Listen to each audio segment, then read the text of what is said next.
எடப்பாடி பழனிசாமியை எதிர்த்து போட்டியிடும் திமுக வேட்பாளர் யார்? இந்த காசி ஆசிரிய பின்னணியை பற்றி இந்த பதிவில் பார்க்கலாம்.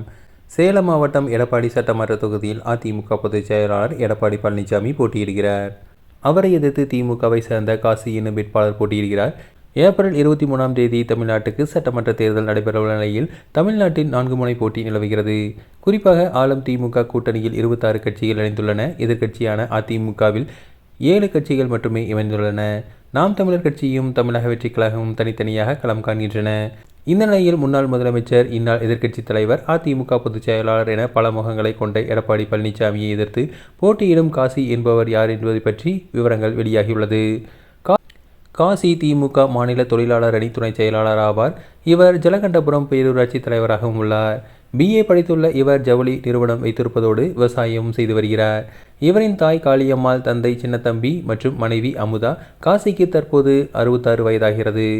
இவருக்கு 3 மகன்கள் உள்ளனர். எடப்பாடி சட்டமன்ற தொகுதியில் முதன்முறையாக திமுக வேட்பாளராக காசி நிறுத்தப்பட்டுள்ளார்.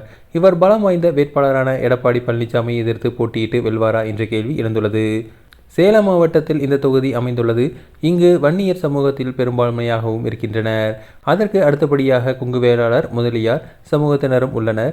இந்த தொகுதியில் ஆண்கள் 1,44,757 பேர், பெண்கள் 1,39,597 பேர் உள்ளனர். 3ஆம் பாலினத்தவர் 24 பேர் என மொத்தம் 2,84,387 வாக்காளர்கள் உள்ளனர். கடந்த தேர்தலில் அதிமுக சார்பில் எடப்பாடி பழனிசாமி 6வது முறையாகவும், திமுக சார்பில் சம்பத்குமாரும், மக்கள் நீதி மய்யம் சார்பில் தாசப்பராஜும், நாம் தமிழர் கட்சி சார்பில் ஸ்ரீரத்னாவும் போட்டியிட்டனர். அமமுக சார்பில் பூக்கடை சேகர் போட்டியிட்டனர். இதில் எடப்பாடி பழனிசாமி வெற்றி வாகை சூடியது குறிப்பிடத்தக்கது.